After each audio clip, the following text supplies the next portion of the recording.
So here we are, Dan. Yep, very good. Thank you so much for Pleasure. inviting me into the council chamber here today.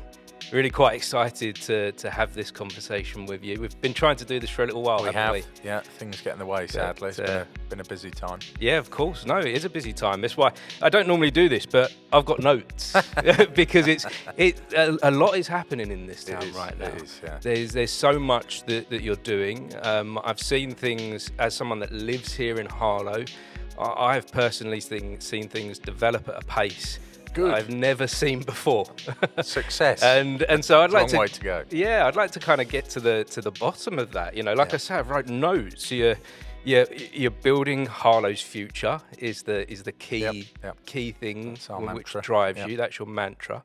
So let's start with that then. Your mantra, building Harlow's future. What does that mean to you? It's well, thank you. It's such a pleasure to talk. You do, incredible stuff. I feel quite honoured to have a chance in it. Building Harlow's future. That is, as I say, that's our mantra. If you walk around the council building, you see everything the council does. It says plastered all over it, building Harlow's future. It might as well be tattooed on my forehead. But it does actually mean quite a lot because I think I would describe it really as a bit of a story, sort of Harlow story. So, post-war, an incredible new town. Most people who grew up in Harlow will remember the days of everything being brand new and shiny and having some amazing things. I always say to people, everything good about the world was invented in Harlow's, from Baileys to fibre optics to the first ever flat block and all sorts of wonderful things. It's an amazing, amazing place. It's a town of aspiration, opportunity and innovation. Mm-hmm. But everyone also recognises that in the sort of last 20 to 30 years, Harlow has declined significantly. And most people can see and feel that decline, whether they look out of their, window at the street that's, not as well maintained as it once was, or the town centre, or any part of the town really. Big industrial sort of anchors that left the town, or whatever the case may be. People, I think, see and recognise that there was a decline. And another really important part of that story is lots of people have promised to change that and to regenerate the town and do lots of different things. And I don't think it's a secret to anyone for various different reasons that hasn't happened in that way. So building Harlow's future is about that, is about transforming this town for a generation, completely rebuilding the town as we know it, restoring pride in it. So once again, you feel proud to say you live in Harlow, you're going to bring up your kids in Harlow. It's a genuine promise that your children and grandchildren will have a better future in this town as a result of the work we're doing, and as a result of what we're trying to achieve. So we've sort of distilled building Harlow's future into 6 missions, the 6 key things that drive what we do. So the first is transforming our council, and that's about transforming the way the council works in order to deliver the other 5 missions.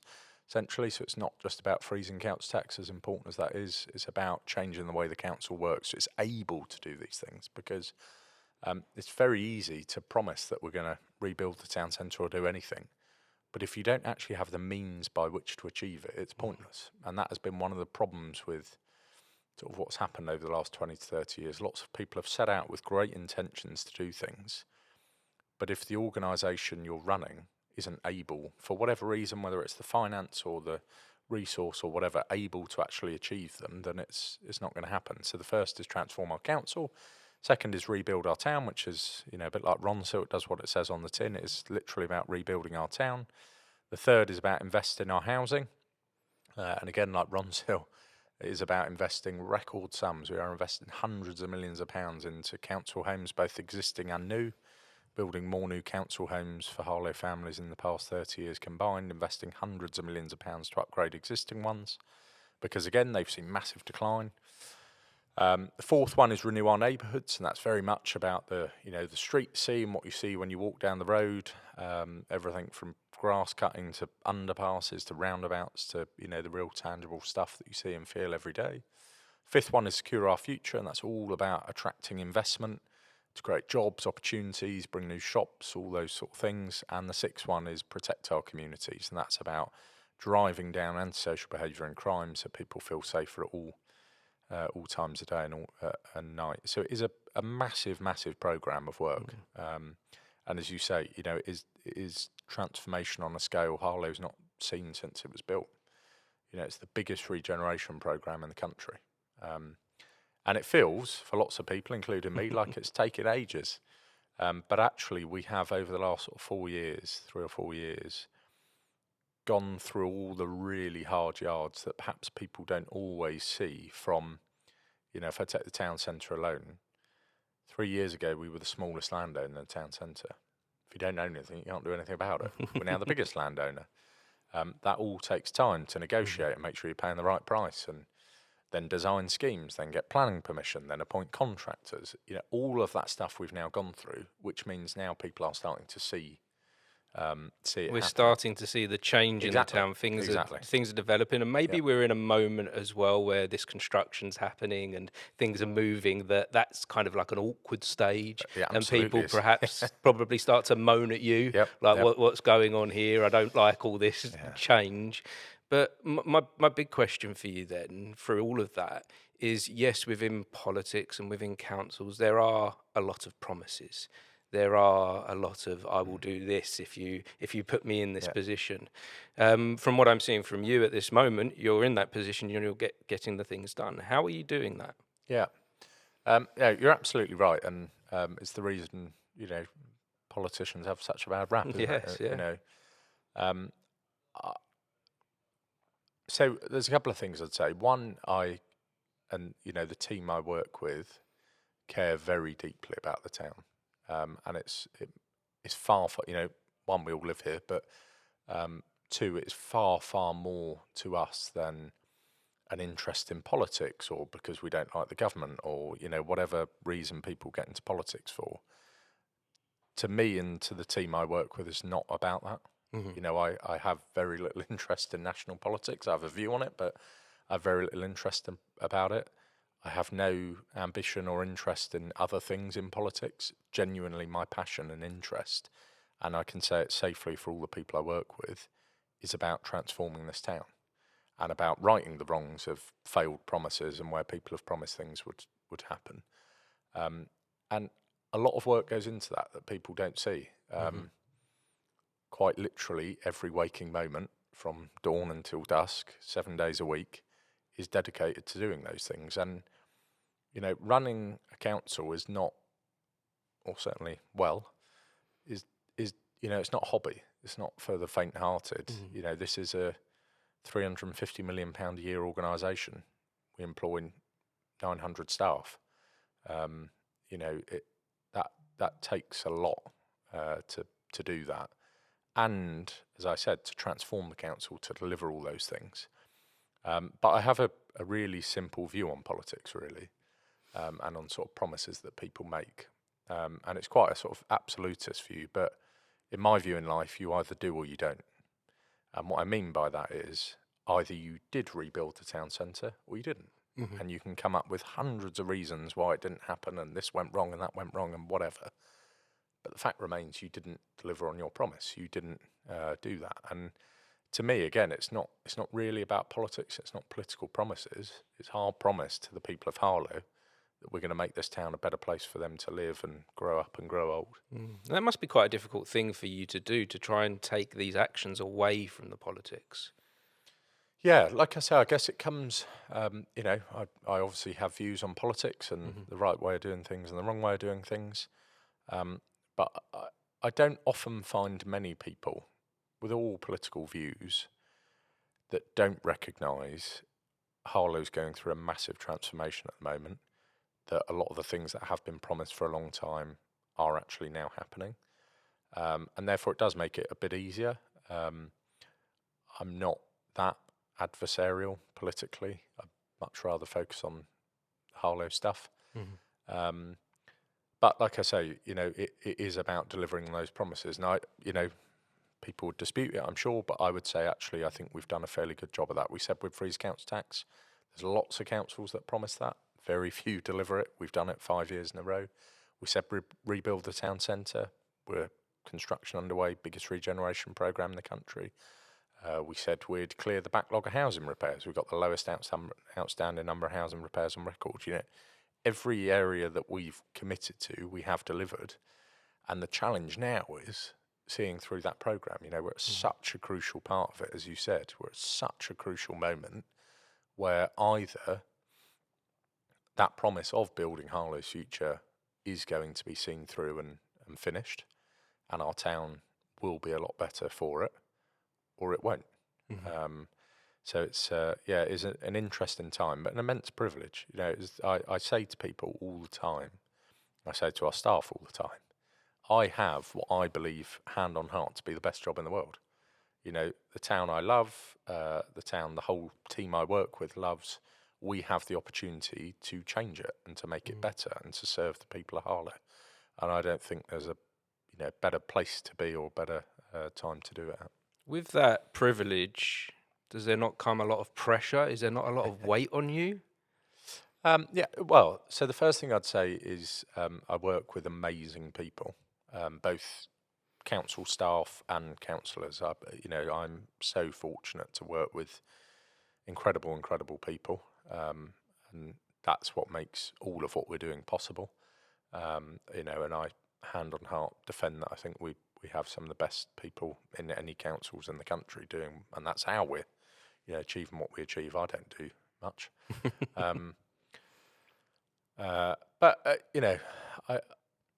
So I'm very into rugby. Rugby's my sport, and I was actually born in Australia, but for some reason I got this weird connection with New Zealand rugby, maybe because they're the best. But there's a saying in that they say a lot in rugby in New Zealand, which is pressure is a privilege, and it's something I believe very strongly. It doesn't always feel that way at 4 o'clock in the morning when I'm stressing about whatever.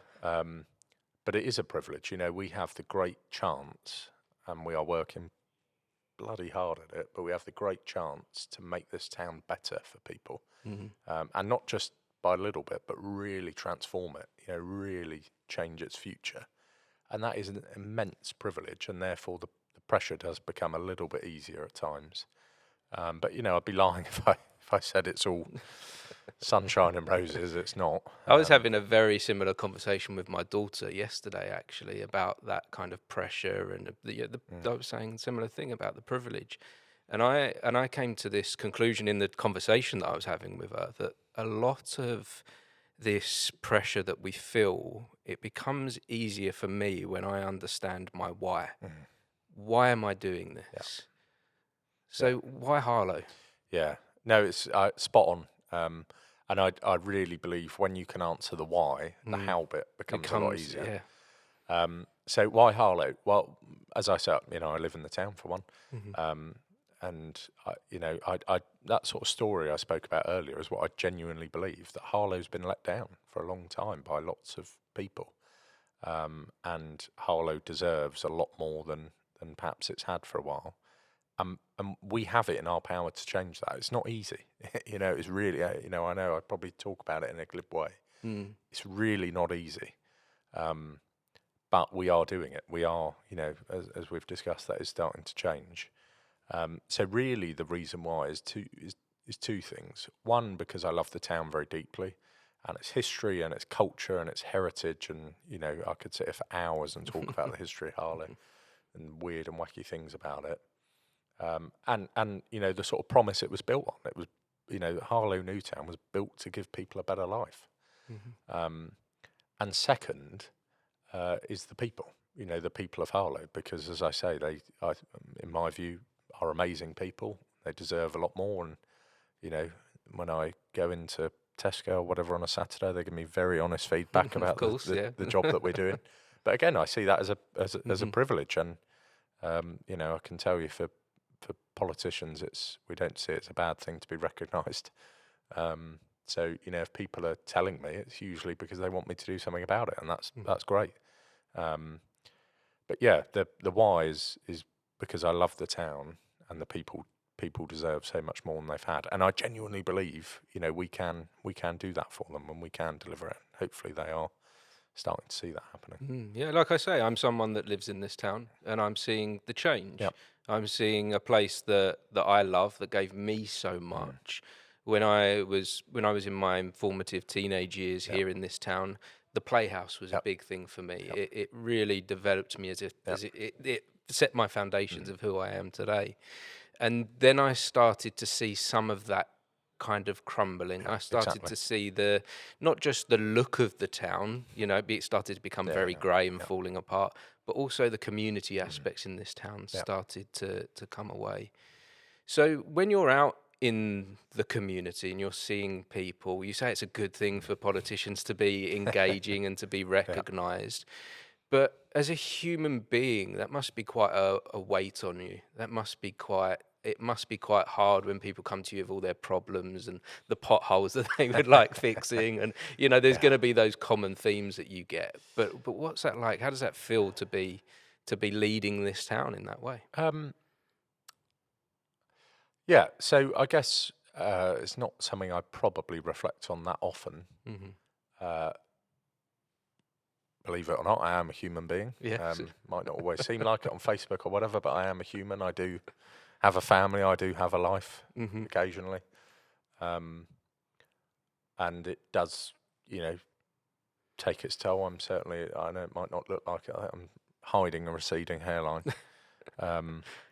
It happens to all of us. But I guess I'd come back to it is an immense privilege. I don't wake up whatever time in the morning. I don't wake up any day and think I don't want to do this. I wake up and think I've got the best job in the world, and we've got some enormous challenges. How are we going to solve them? I don't know yet. But the momentum we now have. God, if I think back to where we started, and what has been achieved, and it's not, as I said, I totally understand why residents don't see all of that, and they shouldn't. But we are on, so much momentum now being delivered, and so many things happening. It does make all of that easier, and I don't feel it as sort of a weight on my shoulders. I feel that actually it's almost the other way around, and I owe it to people. We owe it to this town to correct the wrongs of the past and, deliver on the promises that we've made. And I hope in part, we don't get everything right. Absolutely, I recognise that. Trust me, there is. I don't need people on Facebook or in Tesco's telling me I am our harshest critic. I know we don't get everything right. But what I can say, hand on heart, is you will not find people who will work harder, have a clearer sense of the way forward, are more passionate and focused on delivering those things. And I don't say any of that lightly. It's not to begrudge people that have gone before or whatever, but we do really care deeply about getting this right and getting this over the line. And I firmly believe we're on the right path to doing that. And I don't, of course, things occasionally take their toll, but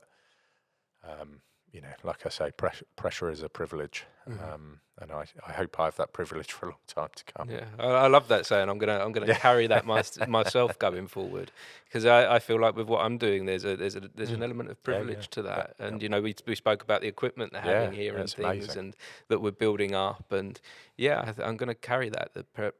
That pressure is a privilege and something that we should carry and carry that with pride. So there's some big things that you're doing, Dan, and you're doing these, if you don't mind me saying, at quite a young age as well. At the time of being elected, you were the youngest councillor in the country at the time. So I wonder if it's like something that's built in you to want to be a leader. Where did that kind of start for you? Was it at a young age you were like with the rugby maybe? Yeah, that's a very good question. So I am the youngest of four. So I've got two sisters and a brother. My brother's the eldest, and two sisters than me. We've got two wonderful parents who met when they were 12 and are still happily in love a long time later, 50 odd years later. And I don't know, maybe being the youngest takes its toll in a big family. But I don't know. No one in my family is political. My dad rings me up and moans about the news or whatever, but no one in my family is political at all. One of my sisters is a professional rugby player. One of them is a midwife. My brother does all sorts of weird and wacky things all over the world, and no one is political. I think there's a couple of things that strike me probably that not necessarily drove me into politics, but wanting to do things. One is probably actually being the youngest of four, because I used to, if something had happened, I'd say to my mum, "That's unfair." And she used to say, "Life's unfair. It's the way the cookie crumbles." And my view was always, well, can't it just be a bit fairer? And that's probably a bit of why I, do some of this. It's because I see things that are wrong or, need changing, and think, well, why shouldn't it be me that can help change that? Second is probably a bit about my own, sort of upbringing. Like I said, I was born in Australia. My parents were English, but they lived out there for 10 years. And we came back when I was very young. They, some things happened over there, and they essentially lost everything, and they came back to the UK, and we were homeless for a period. And I could give you chapter and verse about what happened. Ironically, my dad got barred from the council at one point for telling them what he thought they were doing wrong, which I wind him up about now. So did you invite him back in then when you were back in this position? Was that? I do, yeah. I do occasionally remind him. So I would have barred you as well. But so we were homeless for it, and then we lived in a council house, which was in. I didn't actually grow up in Harlow. This in a different part of the country, and it was not great at all, and we had all sorts of problems with it. And my dad used to work all hours of the day, and my mum would work night shifts, and we were very fortunate in the end to get some help and be able to move out. And my parents and my whole family really play a big part in my life. They are my harshest critic. So when I first became leader, as you say, I was the youngest ever council leader there'd been in the UK.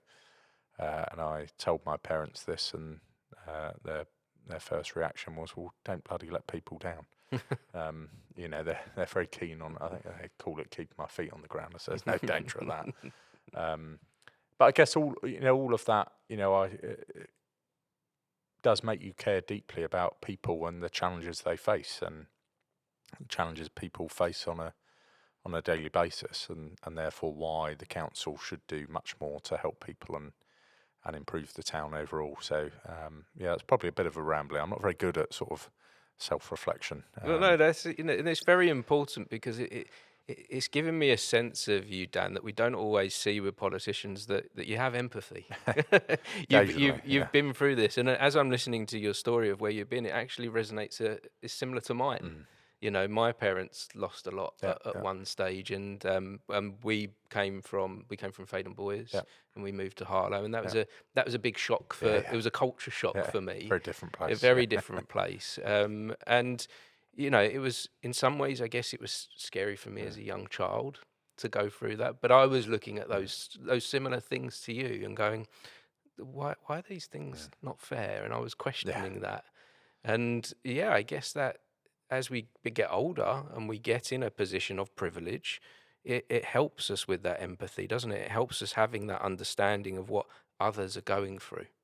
Yeah, I think the other thing that people perhaps don't always recognise is, me, all the people I work with, we all live in Harlow. Mm-hmm. So if you experience a pothole, I can assure you I've experienced it as well. And there were a couple. So when I first moved to Harlow, the first day I was here actually was a Friday. It showed how naive I was. I was with a group of people I'd known before I came, and we were in a pub. And I said, "Great, so where are we going to go after?" It's like 9 o'clock on a Friday night or whatever.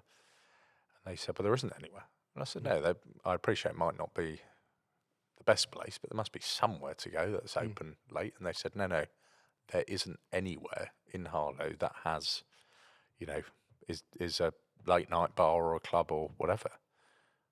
And I said, "What are you talking? This is a town of 100,000 people. There is no way that can be right." And they said, "No, really, there isn't." I remember thinking at the time, what has gone wrong?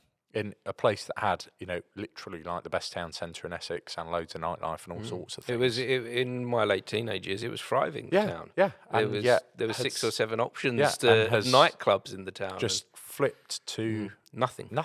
And I remember at that time thinking, that can't. We're going to bloody change this. This is outrageous. Not just because I like going out on a Friday night, but you know, all of those sort of things that then, you know, I think living in the town does make a massive. You know, I'll get one example about the town centre. Again, I remember someone saying to me not that long after I'd moved here, that they had said to their granddaughter, and you know, they were quite upset saying this, but they'd said to their granddaughter, who was going to the town centre on their own with their friends for the first time or whatever, you can't go past Primark. You know, and I've said that to my daughter. Well, as well, this past Primark has become a place. It's know, people recognise it. That end of the town's become so derelict, and you know, why on earth would it? And I feel the same. You know, if I walk through parts of the town centre at night on my own order, you know, I feel the same way.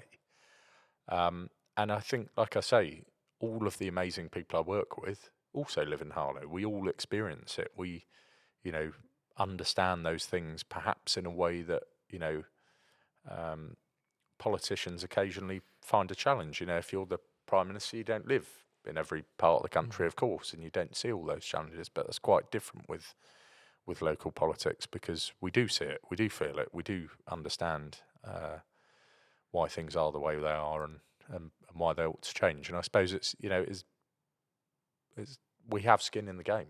You know, I want this, you know, in a selfish way, I want this to be a better town, but also, as I've said, for the people. When we talk about like those areas of the town, like going past that Primark, that's a big area that you're currently redeveloping.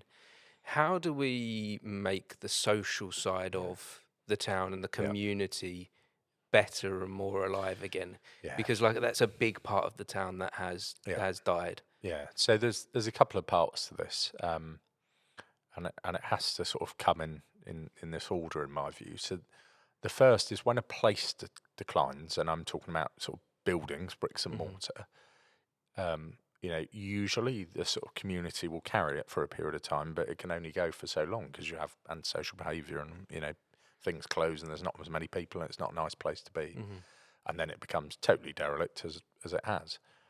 And therefore, the first job, and something that, you know, people have promised Harlow for 30 years, is we're going to rebuild it. We're going to, you know, transform the buildings, the bricks and mortar. And without that, you can't do the social part. You know, it just doesn't happen. It's the same place. There's nowhere to go. So we are doing that now. But the important thing is regeneration and the rebuilding the town centre is not just about bricks and mortar. You know, that's the first part of it, the building. And, you know, you look at it at the moment, it's like a bomb site, so much construction. And you know, to your point earlier, people do moan about it. I'm delighted when they moan about the fact we're rebuilding things. It's a lot better than them moaning about nothing happening. But as we're going through that now, as we're starting to, you know, rebuild things, our focus very quickly turns to what is going to fill the space. You know, and we started with some small things like the Christmas market. You know, this year Christmas market's going to be 5 times the size it was, and ice skating rinks and all sorts of things. And you start to activate the space. Also the uses, you know, as I said, nightlife, bars, restaurants, nightclubs, all those sort of things being part of it, but also genuine opportunities for local businesses, community groups, you know, whatever form it takes.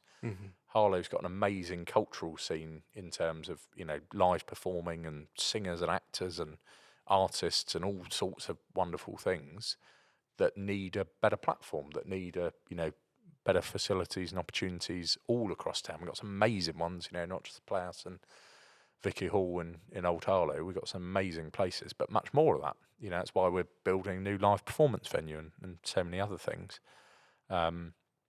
But that's when you really start to transition and people feel the benefit of the regeneration. It's not just about new buildings and transforming existing buildings and knocking things down and building new things. It's actually about what happens after and people feeling like the place is alive. And on a Friday night, you would say to your friends or your family, let's go out because there's somewhere to go. And like I say, we've started to address that. Also things like the town show coming back, you know, big events that do resonate with that sense of community again, and are all things that have been lost or stopped over time. And like I say, I think a lot of the good in Harlow's an amazing place, and a lot of the good in Harlow has been in spite of what politicians have got wrong. And I'm hoping that if we can right that bit, it creates so much more of that, and and the place does feel alive again. And actually, the word I use a lot to people, occasionally I get asked, what will it look like if you've been successful? And actually, it's not. There's two answers I have to it, and neither of which I can quantify. One is that people feel proud of it, and I can't put a measure on that, but if you feel proud to say I'm from Harlow, or I'm raising my kids in Harlow, whatever the case is, that's the first challenge. And the second is a much bigger one, and that is that, and you said you got kids that, a child in Harlow, born in Harlow, can go to a fantastic school in Harlow, live in a great home, have great opportunities, and not have to leave the town for those opportunities, get a great job, whatever it is they want to do in their life, Harlow can offer them that. And again, they are safe and proud to live here. And that is really the sort of second, that's what building Harlow's future is all about, is are people proud of the town? And in that sort of one word pride, a lot makes that up. It's safe, it's clean, it's well maintained, there's lots to do and all those sort of things. But people feel proud of Harlow again. And the second is that someone could literally grow up and grow old in Harlow and have a successful life that is full of fulfillment. That's wonderful. That's really. This is really inspiring to hear, Dan. It's not all as simple as this. It's not all as simple as that, but I think we have to have a vision with these things, and it has to be based on feelings rather than facts and figures and numbers. And I think the numbers will start to reflect that as more and more people want to move here. Of course. Because I think things like the town show that's going to come up this summer, the return of the town show, people from outside are going to look in on that. And when people do look in, what do you hope they'll see? Yeah, that's a very good question. One is that, again, I visit different places and speak to lots of people, and Harlow is a well-known place, like I say, a sort of post-war new town. And lots of people, certainly in sort of Hertfordshire and Essex and North London, that travel to Harlow to come to the shops or whatever it was, who have stopped doing that in the same way they've seen the decline. Again, is them recognising this town is, being rebuilt. It's the rebirth of Harlow. It's the future of Harlow. And it is an amazing place as a result of all those things that we've spoken about. And again, that's what I hope they see. And I hope, part of the success would be at that town show, if a non-Harlow resident says to a Harlow resident, I wish my council did this. There's not many councils that still put on free firework displays, and there's certainly not many that put on a town show on the sort of scale that we are, free of charge for residents. But all of it is about that pride in Harlow again, and about Harlow's future. And I suppose for people looking in, that would be a success of it, is for them to recognise that is pretty unique, a lot of what we do. As I say, we're Harlow as a council compared to a lot of councils is quite small. What we're doing is bigger than nearly any other council in the country, and we're doing it all at once. And look at the Regeneration alone. It feels like it's taken a heck of a long time. Trust me, when you live and breathe, it feels like it's even longer.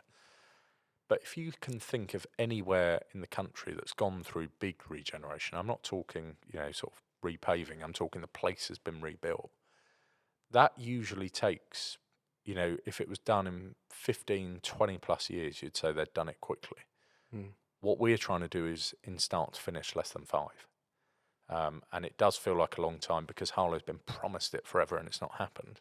But if you actually look at when we really started in earnest a couple of years ago, to where we are now, to where we're going to be in 18 months' time, you will see an incredible transformation. It will be unrecognisable in part.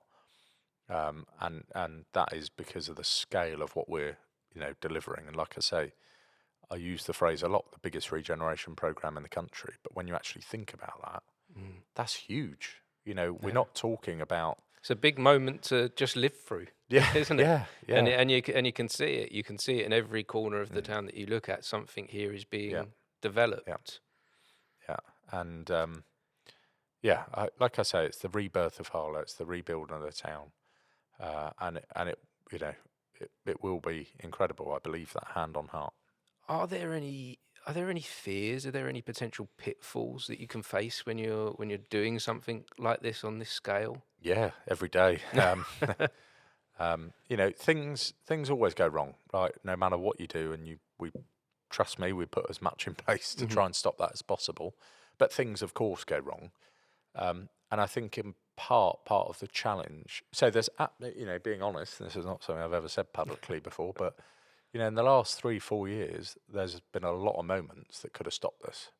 Things go wrong, things out of our control change, whatever it may be, that I know, hand on heart, perhaps other people would have taken different decisions, and things that we were doing or planning to do would have stopped. And, put it a different way, right? So when I first came into this job, and when sort of the administration changed, we were elected a few years ago, my first job was cabinet member for Regeneration.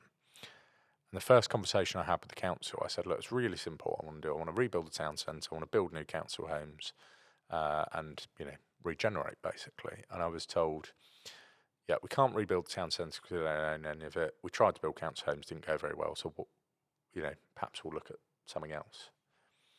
And whether people will like it or not, that was the mindset. We can't do this because we don't own it. Okay, great, we'll buy it then. And that sounds very simple.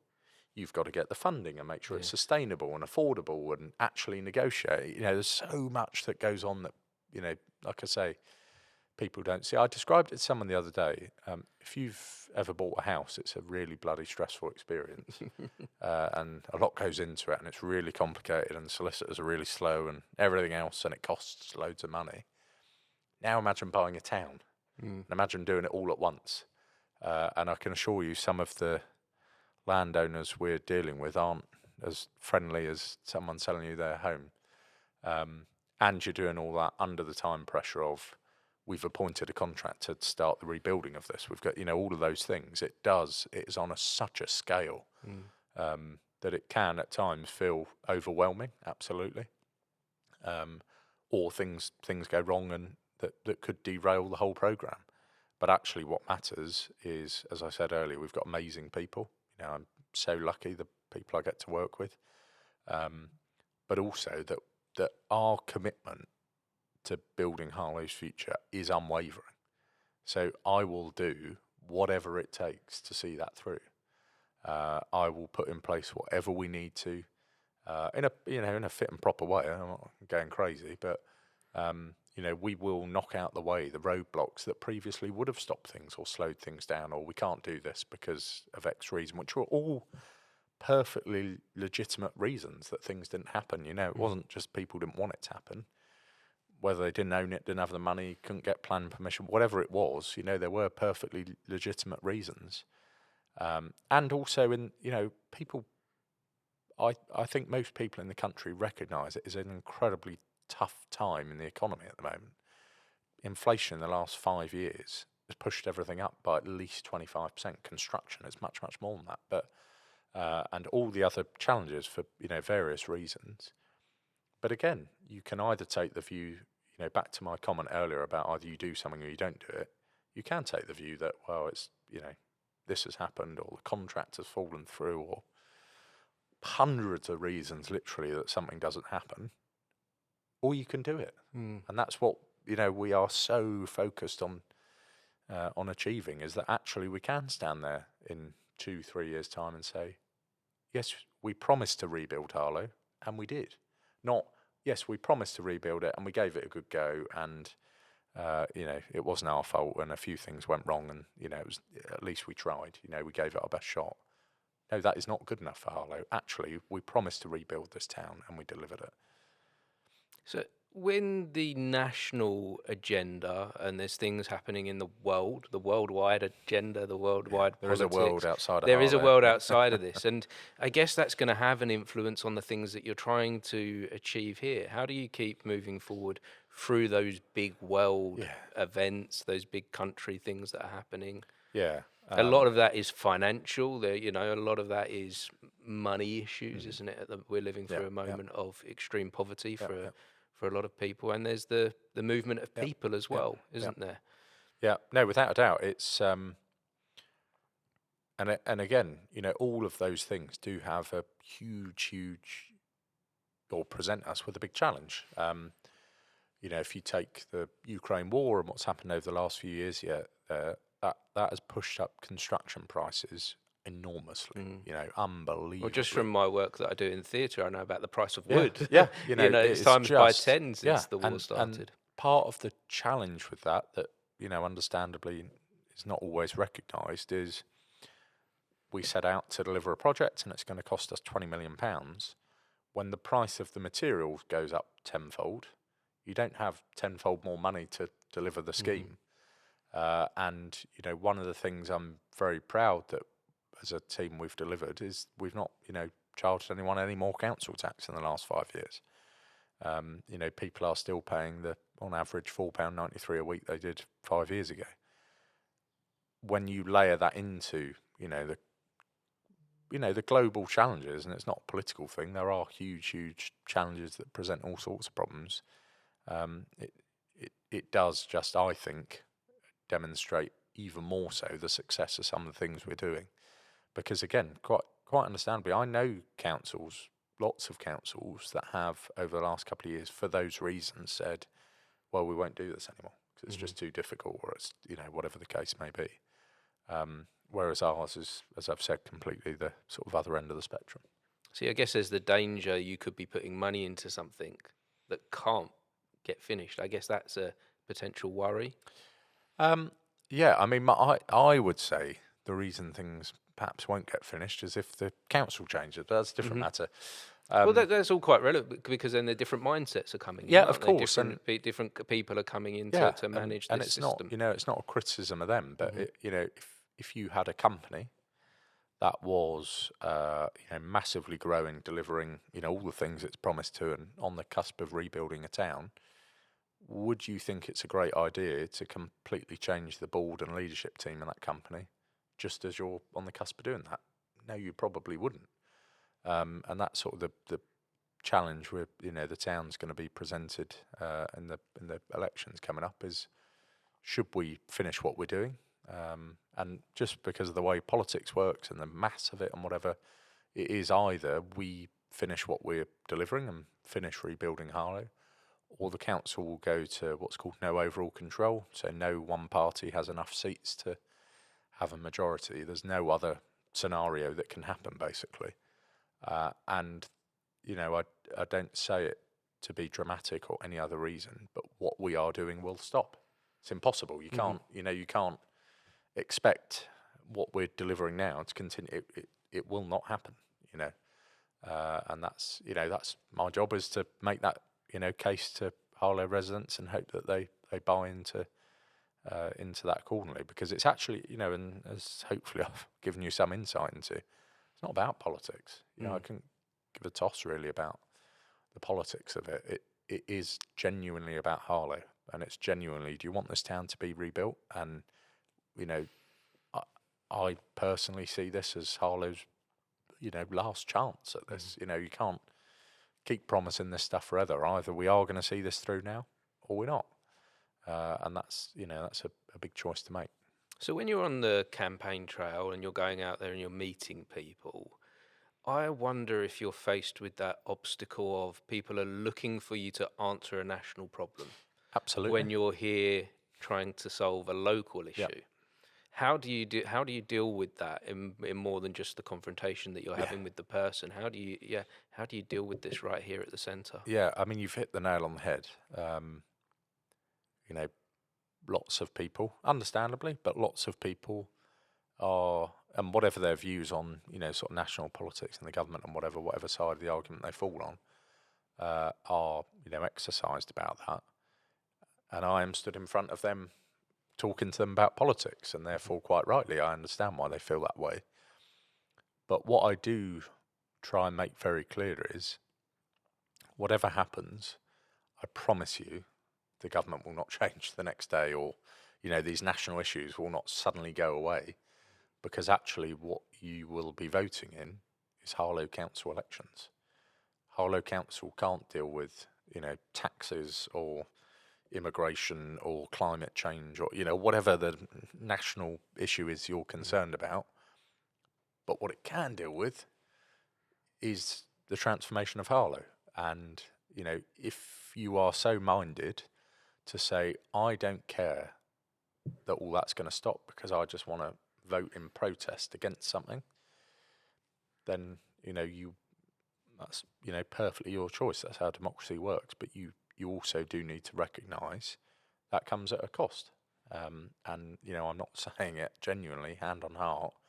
I think most people recognise what we are doing and what the council is delivering will stop. Mm-hmm. It's impossible. You can't have your cake and eat it. Mm-hmm. And therefore, I hope that people will see that this, as I say, is not about politics. It's not about Keir Starmer, Nigel Farage, or anyone else. It's actually about Harlow. Do you want this to happen or do you not? And this is, I think I described it to someone the other day as this. The local elections this year are a referendum, really. Mm-hmm. It's a referendum on Harlow's future and which way you want it to go. And I hope that people will recognise that and, like I say, focus on what we genuinely believe to be the best way forward for Harlow, because it's not going to change the government or anything else, but what it will change is Harlow's future, and therefore I hope that people will consider that. You're getting me thinking now a lot about how a lot of things that change in politics and councils, a lot of the information that we get fed trickles down, and it comes inwards to us. I think Harlow is such a wonderful place to live. Like I say, I've lived here for 30 years, and there are things that I could do with changing and are changing right now. But I wonder how we could do more to echo out from this town, to show this as a place of pride, to show this as an example to the rest of the country. Yeah. Yes, and that is a fantastic question.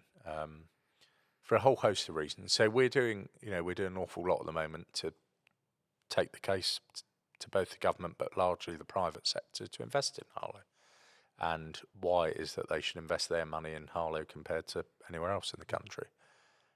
And we've been pretty successful at it. There is no district in the UK that's getting more inward investment than Harlow is, and it is worth billions of pounds, and that's quite hard to quantify and understand just how much several billions of pounds are.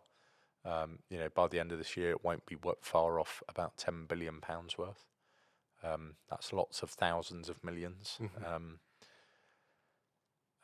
So we are absolutely making the case, and we've already had some success with that. Things are opening. There'll be more announcements coming soon on things opening in Harlow. But I also feel, part of the next step is to do it, not to just business and the private sector, but to people and the rest of the country, and say that, this is why Harlow is such a wonderful place, and and how much has changed there. So it is, and again, that's not something the council can do. That's something the town collectively and the people of the town have to do. But first of all, we've got to really give them that reason to be proud of Harlow and finish what we're doing.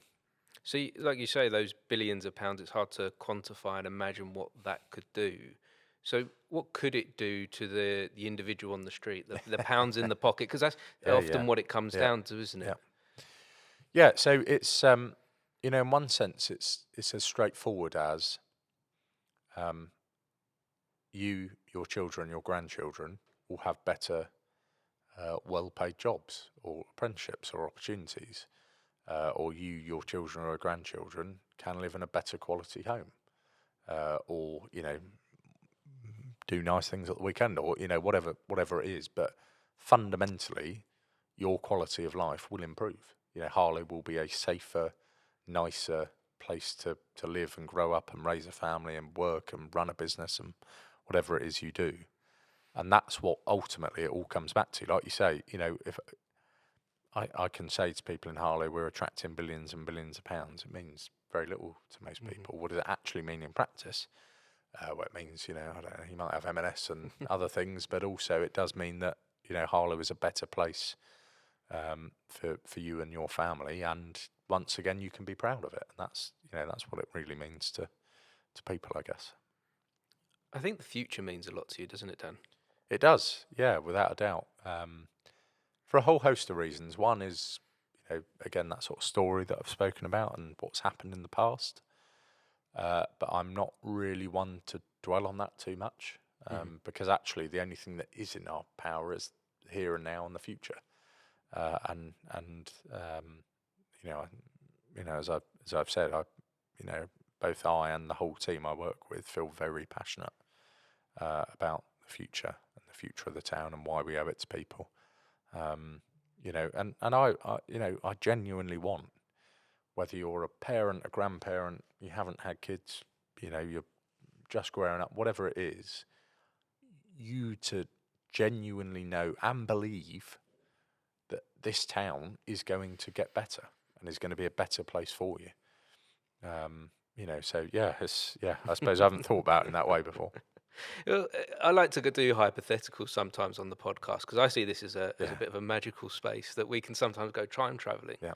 And so I wonder with you, Dan, if we went to the future, we dial in 5 years from now, what does this town actually look like then? Yeah. So that's a very good question. So it looks like a completely rebuilt town centre that you can go in with friends, family, whomever, people travelling to Harlow at any time of day and night. One, you'll feel safe in it. Two, there'll be fantastic things to do. And it'll be clean and well maintained, and you will feel proud of it. Two is that there will be much better quality housing. The streets will be better maintained. Harlow will feel renewed. It will feel a bit like a new town again. So all that investment and jobs and all those things. But Harlow will be considered a place massively on the up. Like I say, you will feel that. You will feel the sense of pride, and you will feel not just that the buildings have changed and the bricks and mortar part of it, but actually your opportunities and your quality of life will feel quite different to perhaps that do now. I wonder if the people of the town have something to contribute towards that as well. We've talked a lot about you and what you're doing and what the people of the council do here. I wonder if the people of the town have some input into that and what they could be doing to contribute to this brighter future. Yes, absolutely. So my view is, as I said, the council's got lots wrong in the past, and now we're trying to address that.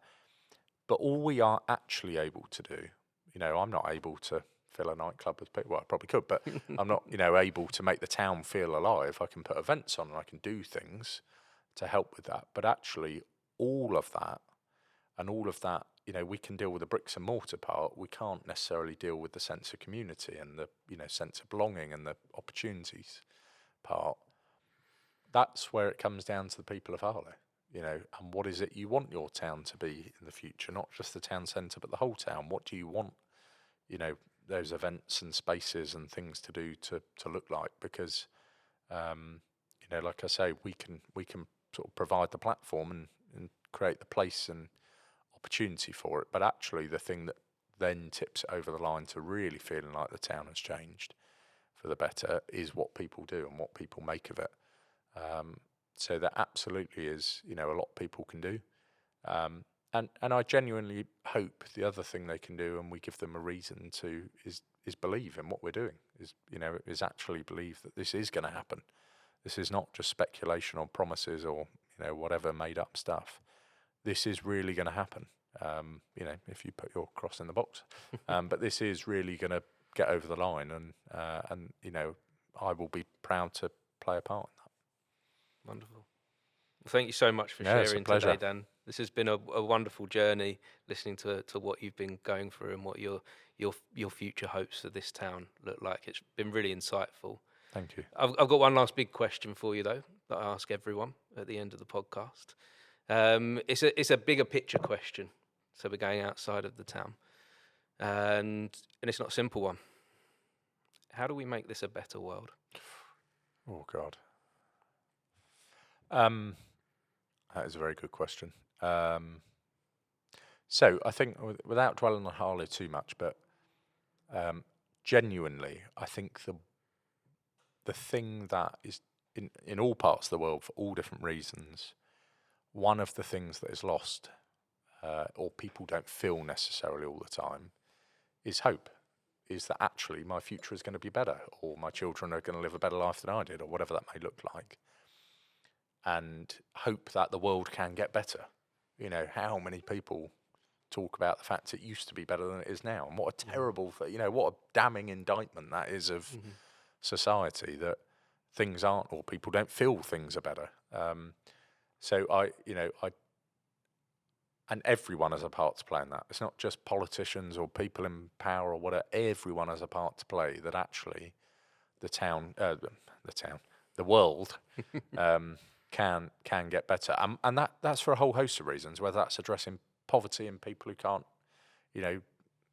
eat a good meal every day, or whether that's, businesses thriving, or, whatever way it is that people can feel hope once again in all parts of the world at all ages, and genuinely believe.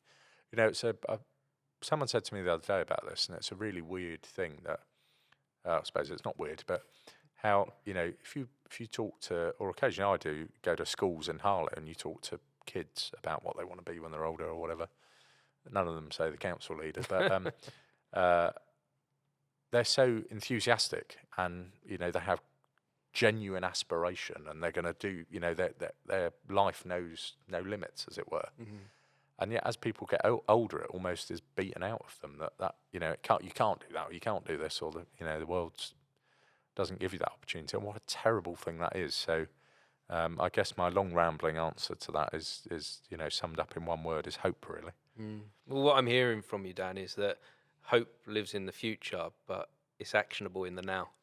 You've made my day, because I'm going to steal that. But that is it. That is, it's the hope of that better future is a result of what we're doing today. And as a result of the projects and things that we're delivering is going to give hope for the future. Wonderful.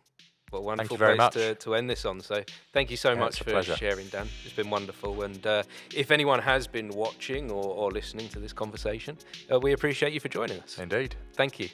Bye-bye. Wonderful, Dan. No, it's a pleasure. Thank you so much. That was excellent. So nice to chat. It is, isn't it?